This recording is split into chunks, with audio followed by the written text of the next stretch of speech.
Mas então, pessoal, como inicia o processo cariogênico? Tá? Nós sabemos que existe um processo que é fisiológico, que eu já falei para vocês, que envolve a desmineralização dos tecidos duros dentais e a remineralização subsequente à desmineralização. Toda vez que se ingere um alimento açucarado, né, dando um exemplo mais óbvio para vocês, nós temos uma remoção de minerais da estrutura dental e uma reposição desses minerais, proporcional. Então, a gente diz que até um determinado momento, até um determinado período e até uma determinada condição, nós estamos frente a um processo fisiológico, que simplesmente vai envolver a saída de íons de minerais da estrutura dental e a recolocação desses minerais para essa estrutura dental. Tem um determinado momento onde ocorre um desequilíbrio nesse processo fisiológico. E esse desequilíbrio, onde a desmineralização vai se sobrepor à remineralização, nós passamos a ter um processo, então, patológico, processo de doença, o processo cariogênico.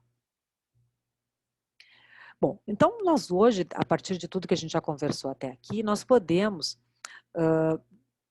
examinar uma nova conceituação, né? Um novo conceito do que é a doença cárie. Então, ela não é simplesmente a remoção de minerais da estrutura dental, né? A perda de minerais da estrutura dental. E sim, uma doença complexa causada pelo desequilíbrio fisiológico entre o mineral dentário e o biofilme, onde várias possibilidades de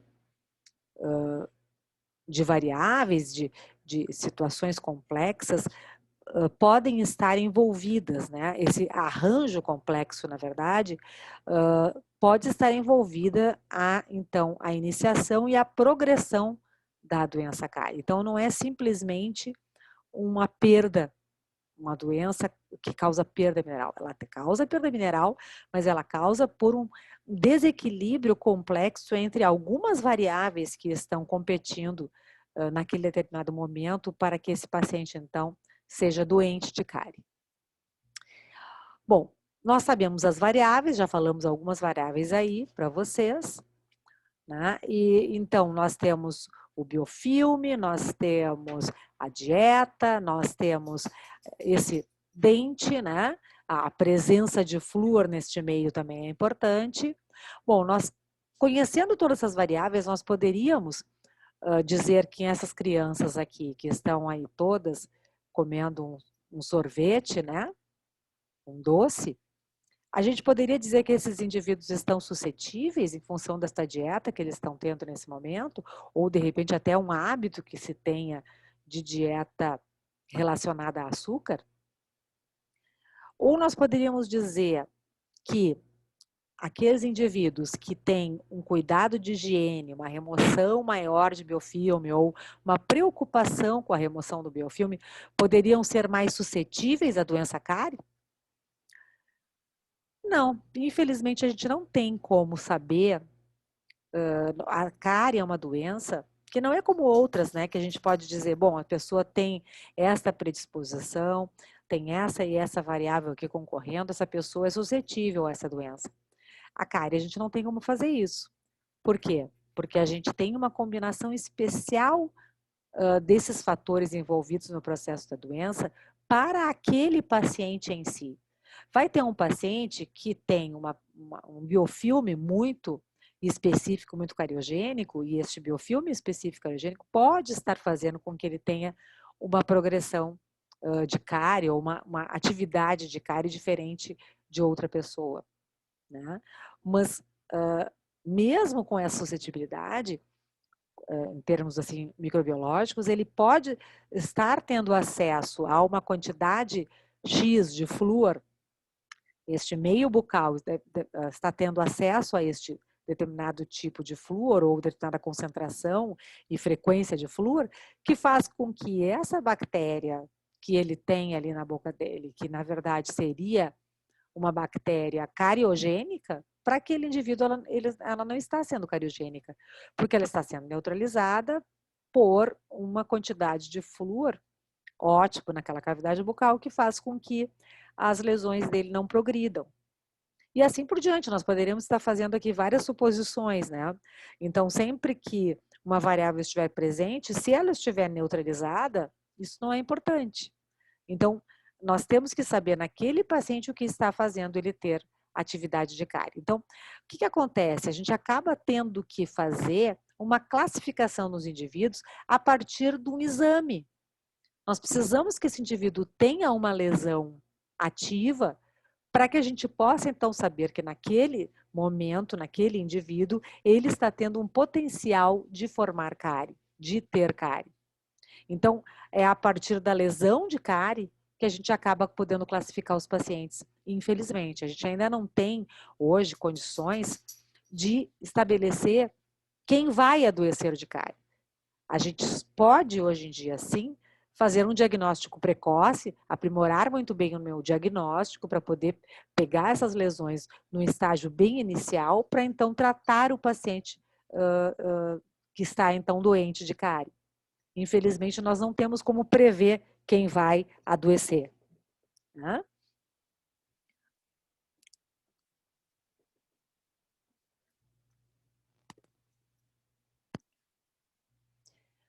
E como então determinar os pacientes? Como eu já falei para vocês, através de um exame bem realizado, um diagnóstico bem realizado, e aquele diagnóstico que vai detectar as lesões bem iniciais. E para isso nós precisamos realmente ter treinamento e saber diferenciar as lesões, né? Porque não adianta só nós virmos que existe uma lesão inicial, nós precisamos saber se a lesão inicial é ativa ou ela pode fazer parte de uma história pregressa desse paciente, uma história passada desse paciente, né? Ele teve essa lesão foi inativada, hoje ela está presente ali como uma cicatriz, mas ela não está progredindo. Nós precisamos saber quais são as lesões que estão progredindo naquele paciente. E essa determinação desta classificação de lesões é que realmente vai nortear um bom tanto diagnóstico quanto o tratamento deste paciente. Tá? Nós temos que saber diferenciar os tipos de lesões que esse paciente pode apresentar. Então, o paciente com dieta cariogênica, com má higiene bucal ou sem acesso a flúor, em princípio pode ser um paciente que levante a nossa atenção em relação à cárie, mas pode não significar nada sem o exame clínico. Tá? Pacientes com essas características aqui podem não apresentar atividade de doença, apesar de parecer óbvio, né? Mas não é assim. Tipo, a paciente comer doce certamente vai ter cárie, o paciente que não higieniza os dentes certamente vai ter cárie, o paciente que não tem o acesso à flúor, ótimo, vai ter cárie. Não é bem assim, porque existem outras variáveis concorrendo que podem, então, neutralizar este problema. Então, o risco de contrair doença, ele só vai ser acessado quando eu fizer um diagnóstico de uma lesão inicial. Então, eu posso dizer que aquele paciente que tem já uma experiência hoje de lesão ativa de cárie, provavelmente ele vai ter em outros locais da sua cavidade bucal, ou as suas lesões com cavidade, ou lesões já evidentes, podem ter uma progressão maior em função de todo o quadro que ele vai apresentar. Então, o risco de contrair uma nova doença, ele só pode ser acessado em cárie quando eu observar a doença em si na cavidade bucal do paciente. Isso vai acontecer quando eu souber, então, não só examinar, achar essas lesões, como também classificá-las enquanto a sua atividade. Então, a cárie é uma doença que não nos dá a possibilidade de determinar quem vai adoecer. Então, eu não tenho como saber quem vai adoecer de cárie.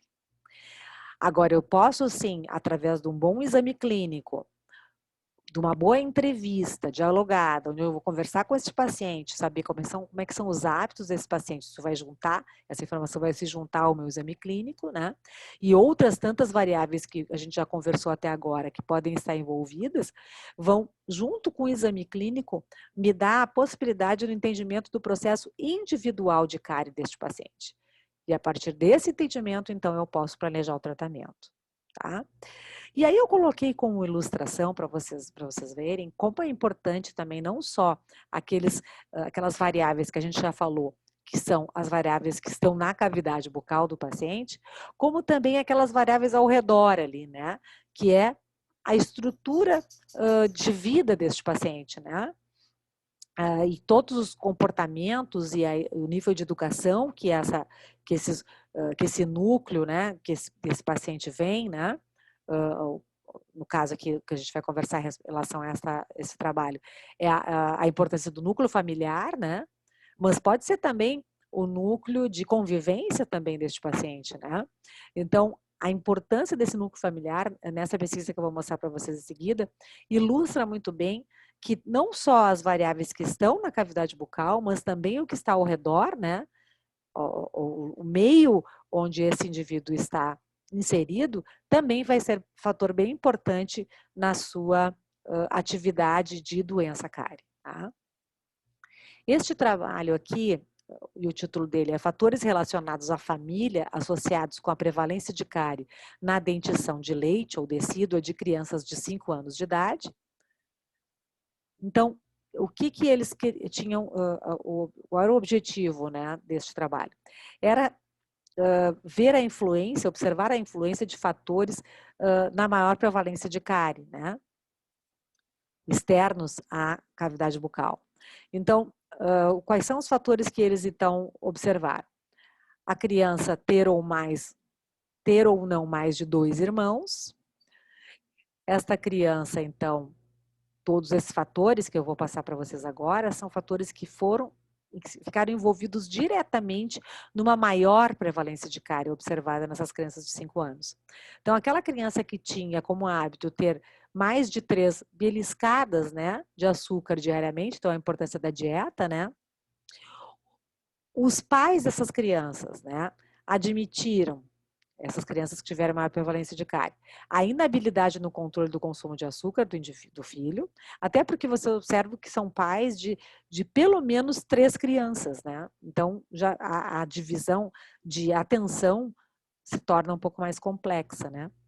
A frequência de higiene bucal relatada também era de apenas 1 vez por dia, e nesse caso, gente, não é tanto a higiene bucal que a gente está falando aqui, né? A gente já falou que a higiene bucal é um pouquinho complicada da gente colocar todas as nossas fichas ali, mas a higiene bucal sempre é acompanhada de uma aplicação de flúor, né? Então, por isso que a gente sempre orienta os pacientes a fazer higiene bucal de 2 a 3 vezes por dia. Não é tanto pela higiene, claro que a higiene, a desorganização do biofilme também é importante, mas aquele levar flúor 3 vezes por dia na cavidade bucal é bem imprescindível, né? Outra situação, os pais que admitiam não conseguir supervisionar a higiene bucal do filho. Imagina, uma criança de 5 anos, ela precisa ter a supervisão da higiene, né? Senão, certamente, a higiene não vai ser a mais ideal para controlar a doença, né? Os pais que responderam não fazer a própria higiene bucal pelo menos 2 vezes por dia. Vocês veem, o cuidado que os pais tinham com a sua saúde bucal teve uma influência muito grande na saúde bucal do filho, né? Então, as conclusões desse trabalho.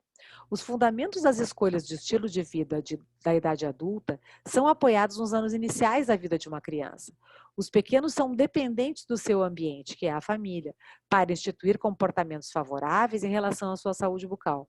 Assim, avaliar e atuar sobre os fatores relacionados à família torna-se essencial na instituição de programas de prevenção/tratamento destinados a crianças. Então, sempre que a gente for trabalhar com crianças, o envolver os pais e os educadores, no caso do trabalho, por exemplo, ser feito na escola, é muito importante, né, para se tornar, então, completo, né, A criança é um ser completamente dependente do seu meio. Então, se o meio não estiver a influenciando, ela realmente não vai ter esse resultado efetivo, né? No caso do tratamento da cárie. Mas em outras tantas situações também se aplica esse conhecimento. Então, a combinação essa especial de fatores é que tem que ser a nossa busca. A partir do momento em que eu examino um paciente e determino que ele tem uma lesão ativa de cárie, seja ela de que tamanho for, nós precisamos então buscar o que fez com que aquele paciente em especial tenha então essa atividade de cárie. Né? E isso pode variar de paciente para paciente. Então, essa combinação especial é que é importante a gente conhecer individualmente. Então, nós vamos nos focar sempre num exame clínico apurado e num diagnóstico precoce. Uma coisa importante também da gente lembrar é lá nos primórdios, lá quando vocês estudaram a primeira vez cárie, né, de repente até na patologia, ou na própria cariologia, ou mesmo na biologia dos tecidos, né, aquelas disciplinas bem básicas, bem iniciais, a gente sabe que a cárie, ela é uma doença que tem um curso, né, como qualquer doença. Só que, para a gente conseguir enxergar clinicamente a lesão de cárie, a gente vai enxergar essa cárie a partir da quase a metade da sua história natural. Então, mais um fator importante para a gente associar quando a gente está fazendo um exame, né? Quando a gente está fazendo um exame, a gente está fazendo um exame de um indicador de doença. A gente não está diagnosticando aqui a doença em si. Quando nós temos um indicador, que aqui no caso é a lesão visível, né? Já invisível clinicamente, ela é simplesmente um sinal de que aquela doença está acontecendo em toda a boca do paciente. O fato de eu ter uma lesão ativa de cárie não significa que o paciente tem a lesão ativa de cárie.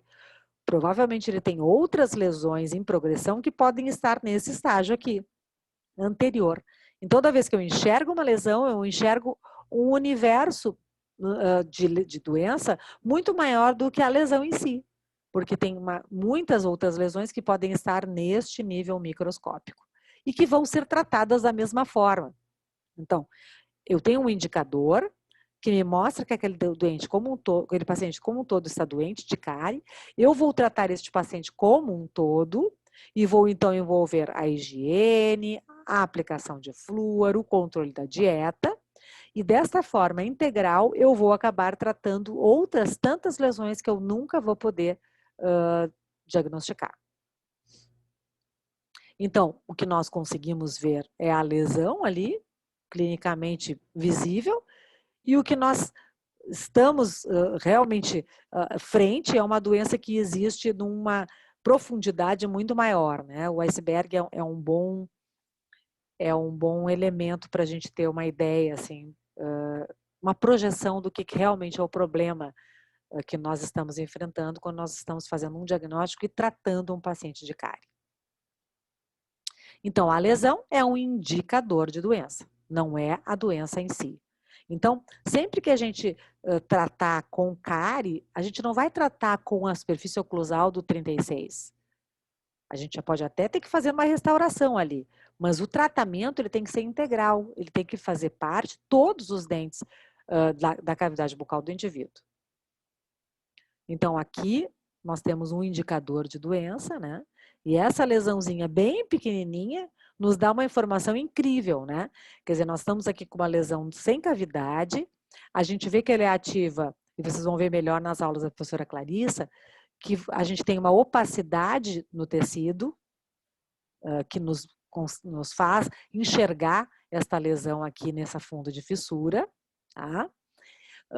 Então, uma lesãozinha tão pequenininha pode nos indicar todo um problema grande, sério, que esse paciente pode estar, então, acometido. E nós vamos tratar esta lesão, obviamente, junto com toda a cavidade bucal do indivíduo. Ela vai ser o nosso indicador. É para ela que nós vamos, se o paciente só tiver, por exemplo, essa lesão, né? É para ela que nós vamos retornar para poder observar se o nosso tratamento foi efetivo. Eu vou conseguir observar se essa lesão inativou, e essa lesão inativando, provavelmente todas as lesões que esse paciente tem na boca também vão estar inativas, né? Então, é um indicador tanto de doença, de atividade, quanto de paralisação de processo de doença, porque nós vamos voltar para ela para ver se a gente conseguiu a inativação do processo. Então, para poder enxergar a lesão daquela forma, né, nós precisamos limpar, secar e iluminar. Observem que aqui nós temos biofilme sobre essa superfície de fissura aqui, de oclusal, e aí quando a gente limpa, seca e ilumina, a gente enxerga ó, a pequena lesão ali no fundo dessa fissura. Então, a gente só vai conseguir fazer um diagnóstico correto se a gente tiver o cuidado de limpeza, de secagem, de iluminação. Tá? Senão vai faltar sempre uma parte da informação. Então, exame bucal, dente limpo, seco e iluminado. Bom, vamos voltar lá para o nosso processo DESRE. Bom, nós temos então a superfície do esmalte, com esses elementos aqui que vocês já conhecem, né? Que constituem a hidroxiapatita, e no meio nós também temos esses minerais. Então, quando nós temos a superfície com todos os seus minerais e o meio com todos os seus minerais, um pH neutro, está tudo em equilíbrio. O processo DES-RE está em equilíbrio. Enquanto eu tiver uma saída de minerais da superfície do esmalte, mas no meio eu ainda tenho esses minerais para recompor essa estrutura, nós ficamos na DES e na RE, e não acontece nenhuma doença. Bom, quando a gente tem a DES predominando sobre a RE, ou seja, a saída de minerais é tão maior que a reposição, nós passamos, claro que isso num pH ácido, nós passamos a ter, então, a doença cárie. Bom, e a doença como é que ela inicia? Ela inicia, gente, após uma semana de estagnação de uma placa cariogênica sobre uma superfície. Vocês observam que não é de uma hora para outra que se forma cárie, né? Nós precisamos do biofilme ali paradinho, um biofilme cariogênico, paradinho sobre a superfície do esmalte dentário, sem ter nenhuma interferência, vamos ter já a lesão acontecendo depois de uma semana. Agora, nenhuma alteração clínica nós vamos enxergar depois de uma semana. Ao exame histológico, nós já vamos ver uma leve porosidade desse esmalte, dessa estrutura, e uma profundidade de 20 a 100 micrômetros. Bom, após 2 semanas de estagnação de biofilme, é que nós conseguimos, então, estabelecer a presença de modificações clínicas no esmalte. Tá? E isso aquelas que a gente vai ver depois de limpar e secar muito bem a superfície. Aí nós vamos ver aquelas áreas esbranquiçadas que a gente viu ali naquelas fotos anteriores. Tá? Agora, histologicamente, a gente já tem um grande aumento de porosidade na camada abaixo da superfície. A lesão de cárie é uma lesão de subsuperfície.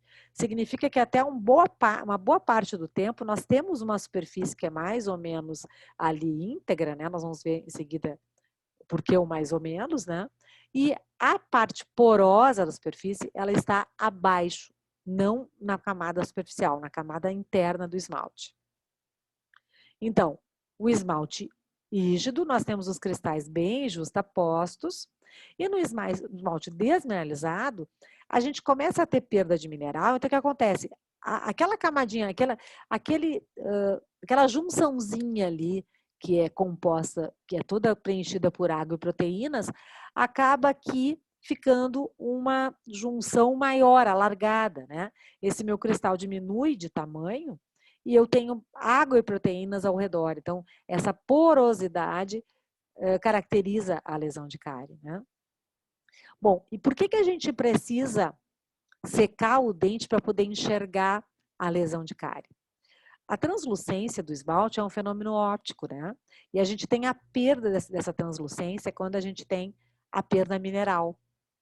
Bom, por que acontece a necessidade da secagem? Vamos lá para os nossos índices de refração, para poder entender. Vamos comparar o índice de refração da hidroxiapatita, né, do esmalte sadio, vamos dizer assim, 1,62. Da água, 1,33. E do ar, 1,0. Bom, quando eu estou com uma lesão muito pequenininha, eu tenho uma quantidade de água e proteínas um pouco maior do que o normal. Este um pouco maior do que o normal não me permite enxergar a lesão. Por quê? A quantidade de água ao redor, ela não é tão grande, né? E a diferença do índice de refração para a água, para o hidroxiapatita, não é tão grande. Então, quando eu seco uma lesão bem pequenininha, o que eu faço? Eu tiro a água e coloco o ar entre os cristais. E como o índice de refração do ar é bem diferente da hidroxiapatita, eu passo a enxergar. Compreendem? Então, eu preciso tirar a água, colocar o ar, para então esse índice de refração, que passa a ser bem diferente, me permita enxergar a lesão. Claro, quanto maior a lesão, ela vai progredindo, a quantidade de água passa a ser tão grande que eu já não preciso secar tanto para enxergar a lesão. Então, em alguns índices, a gente tem até a secagem de superfície. Nós vamos ver em seguida, depois, na próxima aula, falando do índice ICDAS, né? Que ele estabelece, então, inclusive, diferentes estágios de progressão da lesão. Quanto for maior a quantidade de tempo que eu preciso secar para enxergar a lesão. Então, se eu preciso secar tantos segundos, a lesão é com essa magnitude. Se eu preciso secar menos, bom, aí a lesão já tem a maior magnitude, a progressão, a severidade dessa lesão é maior. Tá? Então, quanto mais eu preciso secar, menor é a lesão. Quanto menos eu preciso secar para poder enxergá-la, maior é a lesão. Falando de lesão de esmalte. E aqui está essa famosa lesão que a gente já tem histologicamente e clinicamente podemos não detectar. E isso aqui é um corte histológico de uma lesão de esmalte, né? Que a gente tem o esmalte, aqui a gente tem a dentina, e a área de lesão colorida. Essa técnica é uma técnica de luz polarizada. Ela mostra para nós os diferentes graus de mineralização de uma estrutura. E aqui vocês conseguem ver que a lesão de cárie ela tem muitos graus diferentes de desmineralização, né? E depois, histologicamente, a gente consegue ver que tem zonas distintas de desmineralização, de áreas diferentes de desmineralização, né? E a gente vai conseguir perceber que esta área mais externa, geralmente ela tem uma porosidade menor, né? E esta área interna é mais porosa e mais desmineralizada. Os cristais estão mais diminuídos nesse caso, né? Então, a gente chama até essa zona que se chama a zona de corpo de lesão, a gente chama, alguns autores até chamam de zona de cárie propriamente dita, porque é a área onde há maior desmineralização. E aqui vocês têm um esquema dessas zonas, né? Então, a zona superficial, essa que ficou branquinha aqui no esquema. Esta laranja é a zona de corpo de lesão. A zona escura está aqui em marrom. E a zona translúcida está aqui ao redor, tá? Então, nós temos uma área de cristais maiores e menos poros. Aqui, muito mais poros, cristais menores. Aqui, novamente, menos porosidade e aqui novamente mais porosidade, tá? Então, o que a gente precisa lembrar? Desta zona de corpo de lesão. Essa zona de corpo de lesão é aquela zona onde a saída de minerais é muito grande e torna essa estrutura uma estrutura não mais organizada. Os cristais não estão mais bonitinhos e justapostos ali. Tem áreas de porosidade nesta zona de corpo de lesão. Essa zona de corpo de lesão, ela pode permanecer ali presente mesmo após a remineralização dessa estrutura. Nós vamos ver em seguida um esquema que vai nos ajudar a raciocinar em cima disso, né? Isso é importante. Essa manutenção do corpo de lesão é um importante fator para a gente, então, entender, manejar clinicamente as lesões. Nós vamos ver em seguida por quê. Então, por que a perda mineral é maior, né? É mais evidente nas camadas superficiais, abaixo da camada superficial do esmalte? Tem algumas teorias, né? Tem uma teoria bem conhecida, que é a teoria que fala do grupo de proteínas salivares ricas em prolina. Essas proteínas salivares, elas são inibidoras da desmineralização. E elas são macromoléculas, elas não conseguem atingir o interior do esmalte. Então, eles potencializam a remineralização do tecido, a redeposição mineral, só que elas não conseguem fazer esse processo, desencadear esse processo, nas áreas mais internas do tecido.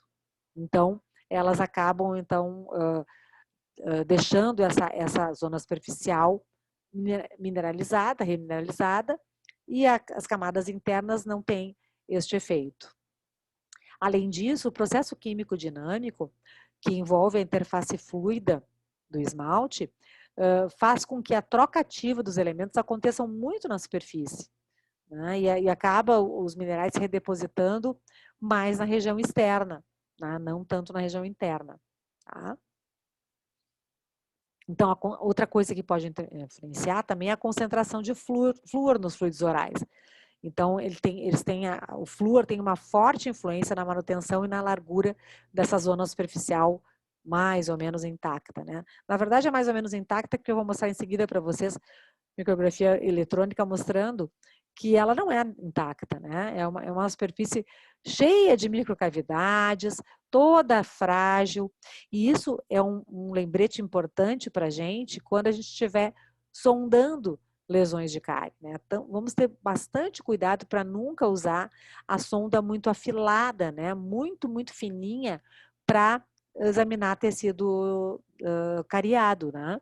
Porque nós podemos provocar lesões de cárie fazendo uma pressão meio grande ali nessa estrutura, né? Então, vamos usar sempre a sonda ballpoint ou vamos remover a ponta da sonda exploradora para poder utilizar, porque a sonda exploradora ela pode ser uma provocadora de formação de cavidades, então vamos ter bastante cuidado. Esse aqui é um trabalho bem importante, bem antigo já, da década de 90, mas que mostra para nós qual é, afinal, o efeito, o que acontece quando a gente inativa lesões de cárie. Quando a gente entra com todo aquele conjunto de medidas, controle de higiene, fluoroterapia, controle de dieta, o que acontece, né, com aquela estrutura, que ela passa a perder aquela porosidade, ela passa a apresentar brilho, né? O que acontece? Acontece uma redeposição mineral somente, acontece uma reestruturação de novo daquele tecido dentário. O que acontece? Bom, naquela época, na década de 90, as pessoas utilizavam aparelhos ortodônticos com o auxílio para a colagem dos brackets, usavam umas bandas metálicas, né? Essas bandas metálicas eram bem problemáticas, provocavam muita retenção de biofilme e era muito difícil de fazer a higiene dos dentes.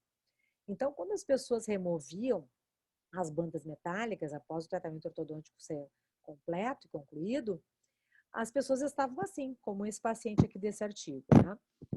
Com lesões ativas de cárie, bem feias e generalizadas às vezes, né? Naquela época não se tinha flúor com o potencial que você tem hoje, então as pessoas tinham uma prevalência de cárie maior. Então tiravam a banda metálica e apresentavam esse tipo de lesão aí.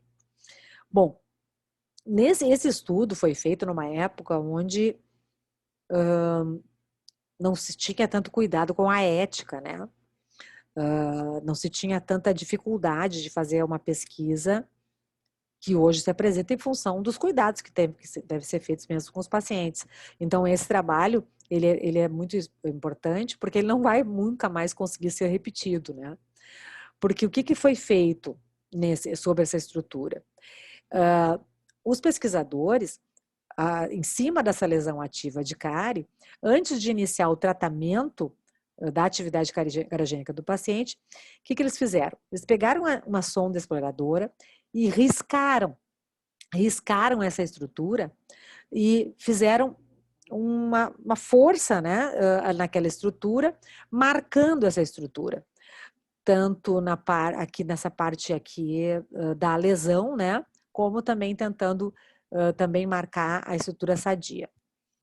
Bom, depois disso, depois desse risco que era feito com a sonda exploradora, eles faziam moldagens, né? Moldagens e faziam, então, fotografias microscópicas dessa moldagem, e vocês veem ali, naquelas flechinhas pretas, realmente um risco forte que foi feito na estrutura, fez um dano naquela estrutura na área de lesão, né? Bom, após essa impressão, os pacientes passaram por tratamento, né? Higiene, flúor, controle de dieta, tá? E voltaram depois de um tempo, e aqui ainda não está no final do tratamento, mas já se observa uma grande diferença daquele início, né? Já se tem aqui áreas onde se observa brilho, né? Neste dente, ó, tem áreas aqui mais brilhosas. Observem também que a gengiva já está mais sadia, ou seja, já houve uma higiene com mais facilidade dessa região, né? Bom, e aí depois o que eles fizeram? Depois de observar o paciente já quase numa situação de normalidade, esse paciente ainda vai ficar bem melhor que isso, né? Essas lesões desaparecem muitas vezes por completo depois do tratamento.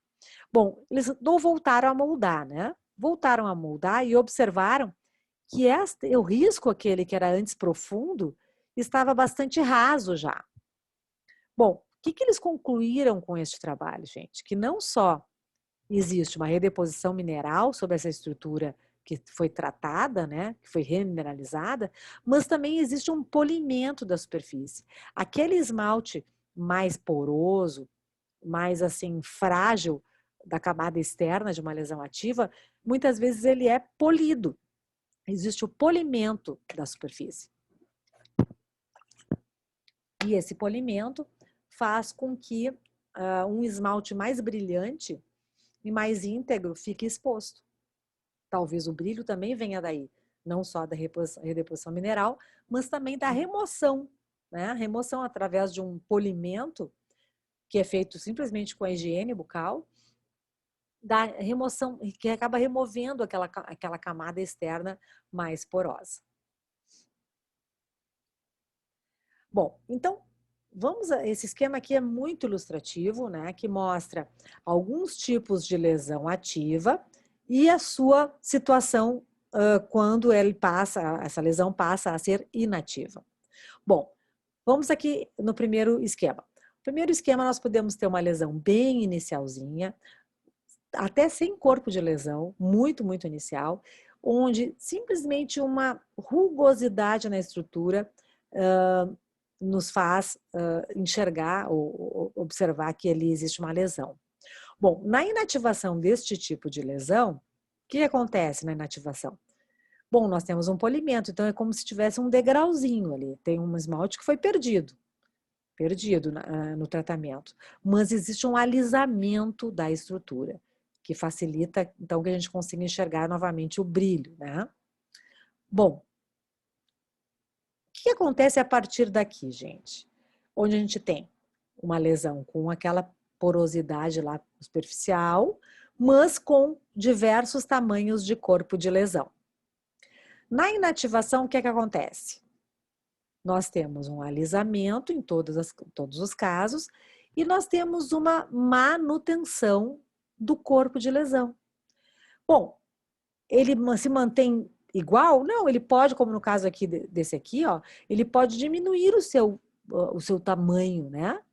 O diâmetro, né? Ou mesmo a largura desse corpo de lesão pode diminuir um pouco. Mas nós temos a manutenção. Por que a manutenção? Porque aquela desorganização total que a cárie provoca, ela não é totalmente reorganizada. Nós não temos novamente os cristais completamente justapostos. Nós temos os cristais ainda meio bagunçados ali, né? Bom, e essa situação é um problema? Não, não é um problema, é uma cicatriz. Nós temos ali uma marca de que aquela área foi lesionada de cárie, né? Temos progressão de cárie por isso? Não, não temos progressão de cárie por isso. Só que temos algumas coisas para notar, para lembrar, tá? Bom, essa desorganização, ela pode provocar pigmentação clínica. Concordam? Nós temos aqui uma área muito porosa e com esmaltes organizados que pode absorver pigmentos extrínsecos da alimentação, por exemplo, né? Então, nós temos aquelas lesões que muitos de vocês devem ter, que são aquelas areazinhas escurinhas ali na minha fissura de molar, por exemplo, né? É isso aqui que nós estamos vendo. Opa, desculpa. Nós estamos vendo essa desorganização que possibilitou a absorção de pigmento, justamente porque a porosidade faz com que o pigmento se prenda com mais facilidade. Então, uma relação clínica direta desse nosso conhecimento. Né? Nós sabemos que aquele corpo de lesão pode absorver pigmentação e traduz-se naquela lesãozinha típica que a gente vê clinicamente ali nos pacientes, tá? Então, não significa absolutamente nada em termos de progressão de doença. E sim que, por sinal, até nos dá uma informação importante, que ali nós tínhamos uma lesão, que inativou, que hoje nem é mais lesão, a gente continua chamando de lesão inativa, mas nem precisaríamos chamar, né? Que na verdade é uma cicatriz que está pigmentada porque ela teve uma desorganização, né? Essa cicatriz, ela se mostra através de uma desorganização do tecido e essa desorganização segura pigmento. É uma informação importante que a gente tem que então registrar. Outra informação muito importante, essa lesão inativa, ela vai aparecer na radiografia? Sim, ela pode aparecer na radiografia. Por isso, gente, que uma imagem radiolúcida num dente, numa radiografia, não é necessariamente uma lesão de cárie em progressão. Nós podemos sim estar radiografando uma lesão inativa, porque nós estamos ali com áreas radiolúcidas compatíveis com a desorganização que permanece ali presente. Ok? Então, muito importante, nós só vamos fazer radiografias para pesquisar cárie nos pacientes que nós classificamos clinicamente como pacientes ativos, com atividade de lesão de cárie. Porque aí sim, todas aquelas imagens ali que a gente vai poder observar, radiolúcidas em proximal, podem significar também lesões ativas que nós estamos vendo clinicamente nas outras faces, né? Então, radiografar pacientes previamente para então ver depois que o paciente tem áreas radiolúcidas e por consequência tem cárie, é uma situação completamente errada, né? E pode levar o paciente a receber muitas restaurações completamente mal indicadas, né? Porque por que a gente vai restaurar, o que a gente vai intervir numa lesão que já inativou, né? Que já foi um sucesso em termos de inativação de progressão de doença. Então, temos que ter bastante cuidado com essa informação. Bom, uma coisa importante, toda vez que nós temos um desafio cariogênico, que seriam as desrês, né? Na presença de flúor, o que vai acontecendo? Nós vamos tendo a resistência do esmalte cada vez maior. Vocês lembram lá da graduação, né? Que toda vez que a gente tem uma desrê na presença de flúor, nós temos a formação de um cristal de fluorapatita, que é um cristal que ele é mais resistente que a hidroxiapatita, a dissolução, né? Mais resistente à dissolução. Então, cada vez que nós tivermos uma desrê na presença de flúor, nós vamos tendo o nosso esmalte cada vez mais resistente, né? Então, aquela lesãozinha, né? Que a gente chama lesãozinha, mas uma cicatriz, aquela escurinho na fissura, né? Que parece assim uma cicatriz e às vezes até meio feinha, né? É uma área de muita resistência para outro desafio cariogênico. É mais fácil o paciente ter uma lesão de cárie onde não tem aquelas areazinhas inativas do que nessas áreas aí. Então, toda lesão inativa de cárie, agora eu estou falando não só da lesão sem cavidade, mas mesmo uma lesão de cavidade que tiver uma aparência bem de inativa, né? Com pigmentação, com esmalte brilhante, vocês vão ver com a aula da professora Clarissa um pouco mais a fundo isso aí, vão ver imagens, vai ficar mais fácil de vocês lembrarem, né? Nós vamos estar frente a uma região, alguma área de maior resistência. Porque a fluorapatita, ela também se forma em dentina, tranquilamente. Então, nós temos uma área de maior resistência quando nós tivermos uma desrê. Tivemos uma desrê no passado, formação de fluorapatita e hoje um dente mais resistente, uma área mais resistente do dente. Bom, e aqui tem um trabalho que ilustra bem isso, é um trabalho feito esses trabalhos in situ, né, que são feitos com bloquinhos de esmalte, ou dentina, ou cimento, qualquer tecido que a gente estiver examinando, que ele é colocado em aparelhos ortodônticos ou em próteses parciais que o paciente tenha. De qualquer maneira, ele é colocado sobre uma estrutura de acrílico, né? E geralmente ele é colocado um pouquinho abaixo dessa estrutura para que haja retenção de biofilme, e nós então podemos simular o processo cariogênico eticamente, né? Sem mexer, sem tocar em nenhum dos dentes do paciente, né? Então nós podemos então estudar todo o processo de cárie e poder controlar produtos de controle de cárie, diversos produtos de flúor, tipo flúor, por exemplo, outras tantas pesquisas que a gente precisa simular tanto a questão da iniciação da cárie, como também da sua inativação, né? Então, esse trabalho foi feito com esses moldes, né? E aqui estão esses espécimezinhos de esmalte, para vocês verem que aqui esse espécimezinho tem lesão de cárie, tem opacidade aqui, que a gente consegue ver. Este aqui está com a lesão inativa, a gente vê que tem uma mancha, mas ela tem brilho. E, bom, esse monte de número aqui, vamos aos poucos, eu vou explicar para vocês. Bom, como é que se observou a dureza, a mineralização, né? Na verdade, a força em termos de conteúdo mineral desses espécimes, né? Foi feito nesse trabalho medindo a microdureza superficial e NUP de blocos de esmalte submetidos a diferentes tipos de tratamento, tá? Bom, vamos começar aqui do princípiozinho, né? Nós temos um bloquinho de esmalte sadio e inicialmente a dureza NUP dele estava nesse 307 aqui, tá? Bom, foi submetido a um processo cariogênico. Foi submetido a um processo de desmineralização que simula cárie, né? E depois foi medido novamente a dureza NUP desse bloquinho. Passou para 170. Realmente, a metade praticamente da dureza que esse bloquinho ficou depois do processo cariogênico. Bom, vamos pegar esse bloquinho desmineralizado, ou um semelhante a este, ó, um que tem 162 de dureza NUP, tá? E vamos novamente estimular, vamos passar para um novo processo cariogênico, tá? O que acontece? Baixa um pouco a dureza NUP depois do processo. Não é muito, mas baixa, tá? Bom, vamos agora fazer diferente. Vamos pegar um bloquinho desmineralizado e vamos remineralizar esse bloquinho. Aquele da lesão inativa ali que eu mostrei para vocês, que estava a manchinha, mas já brilhosa, né? Já com aspecto de inativo. Bom, esse bloquinho que foi desmineralizado e foi remineralizado na presença de flúor, ele passa a ter uma dureza de 279.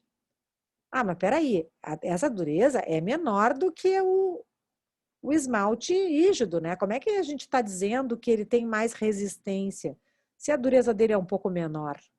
Bom, eu só consigo ver que a resistência dele é maior quando eu submeto a um novo desafio cariogênico. Então, o bloquinho remineralizado foi novamente submetido a um processo de desmineralização. Bom, o que aconteceu com a dureza dele? Gente, praticamente permaneceu a mesma, né? Então, quando é que eu consigo observar que a resistência é maior do bloquinho que foi desremineralizado? Quando eu comparo com aquele lá inicial, ó, aquele que estava completamente sadio e teve a sua primeira desmineralização. Comparem essa dureza NUP com esta. E aí vocês vão ver realmente que quando um bloquinho ele é desremineralizado na presença de flúor e novamente sofre um processo de desmineralização, ele tem uma dureza que é muito maior do que aquela dureza daquele que era totalmente sadio e foi desmineralizado num primeiro momento, tá?